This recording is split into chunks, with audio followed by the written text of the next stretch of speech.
In 1611, a group of French sailors washed up on the shore of modern-day Massachusetts. Native Americans, enraged by a recent abduction of their own people, captured the foreign sailors and tortured them. One of the French, with his dying breath, cursed the natives and swore God's vengeance not only on his captors, but on their whole people. Nearly 10 years later, 90% of their tribe would be dead from plague, their culture close to extinction, and their lands rapidly taken by pilgrims. How did this happen, and why are modern historians still debating the cause of such destruction?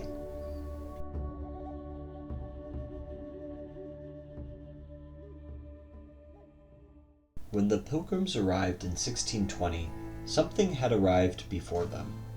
Village after village they came across showed empty towns, unburied bodies, and the signs of a once heavily populated land now deserted.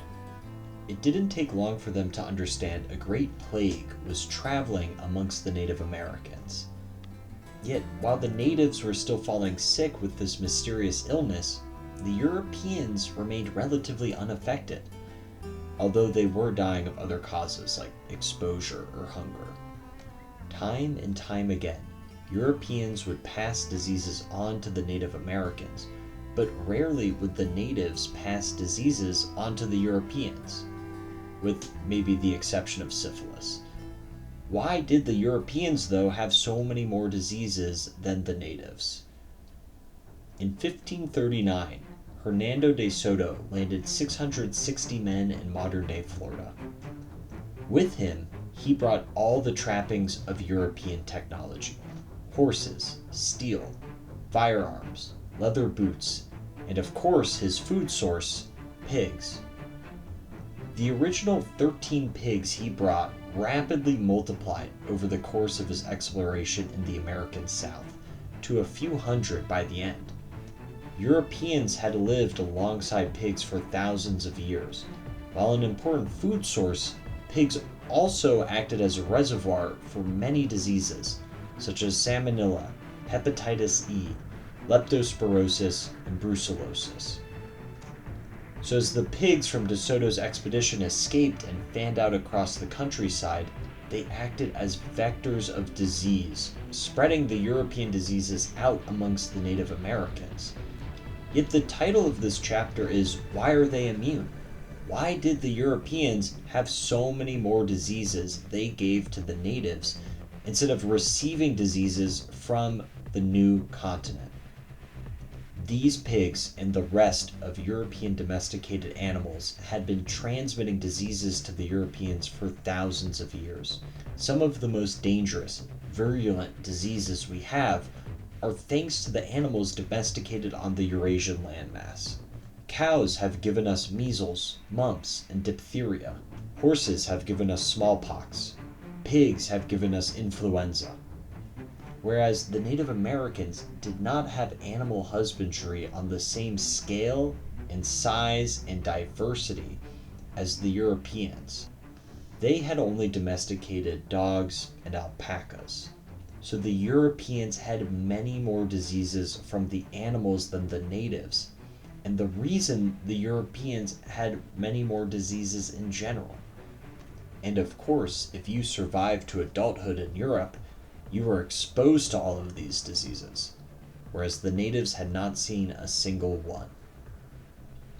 Animal husbandry to zoonotic diseases explains why the Europeans had more diseases than natives. But there are other theories. The founder effect hypothesizes Native Americans had less immunologic diversity because their population expanded from a small group of people who initially crossed the Bering Strait. Historians have also theorized Native Americans were not as urbanized as Europeans, and so diseases were less likely to spread out across the population. However, recent scholars have pushed back against this characterization and argued the natives had cities just as large as anywhere in Europe. Any of the above reasons led to the fateful result. When the Pilgrims showed up, they were immune, and the natives were not. The first mention of the plague was by Sir Ferdinando Gorges, an Englishman and governor of the port of Plymouth in England. He heard tales that a great plague had swept the Wampanoag tribe, but not the neighboring Narragansett tribe.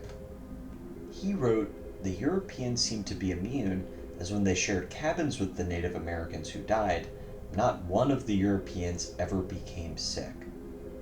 Later, in Young's Chronicles of the Pilgrim Fathers, one of the Pilgrim Fathers says this about the plague: "They were very much wasted of late, by reason of a great mortality that fell amongst them 3 years since, which, together with their own civil dissensions and bloody wars, hath so wasted them, as I think the 20th person is scarce left alive."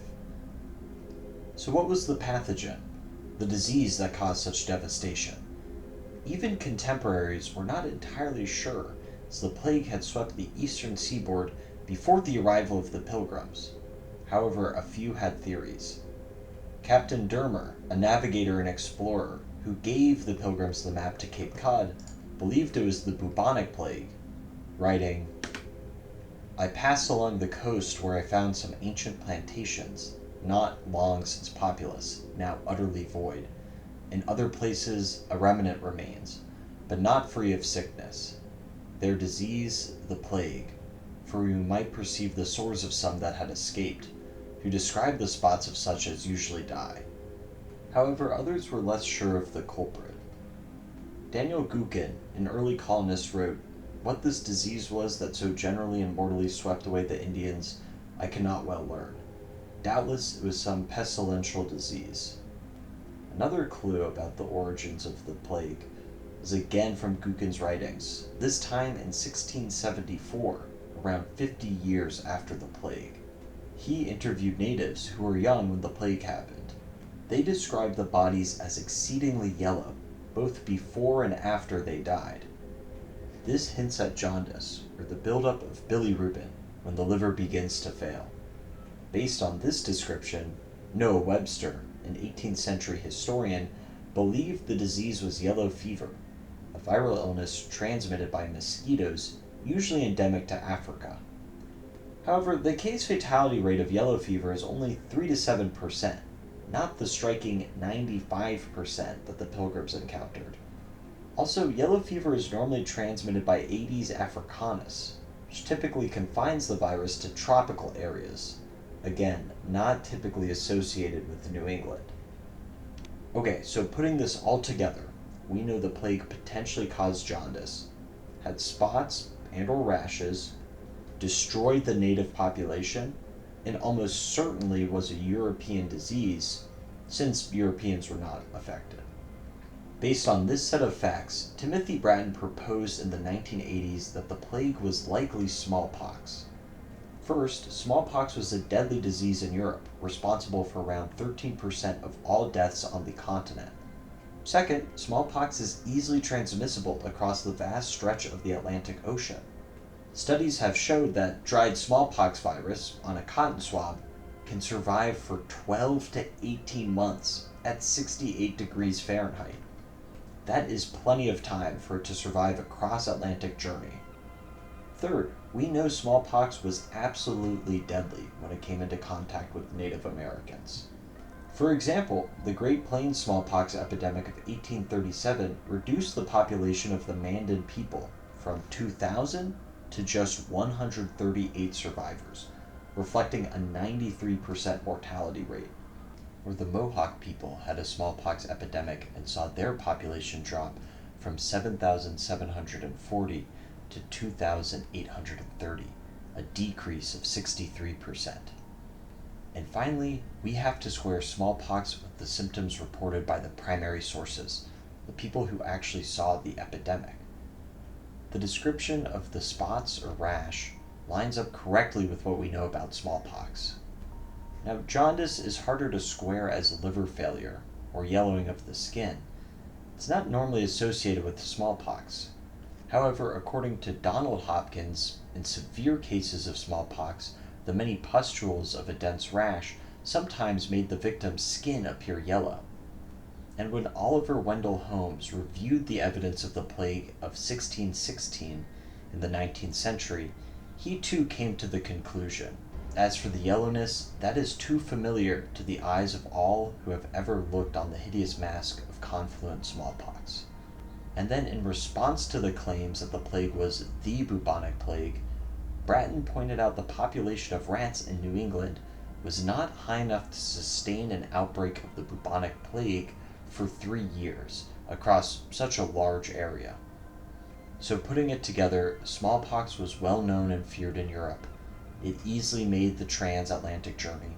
It was known to cause extremely high mortality rates among natives, and while it's not a perfect fit for the symptoms, it can easily explain what the natives described to the Europeans.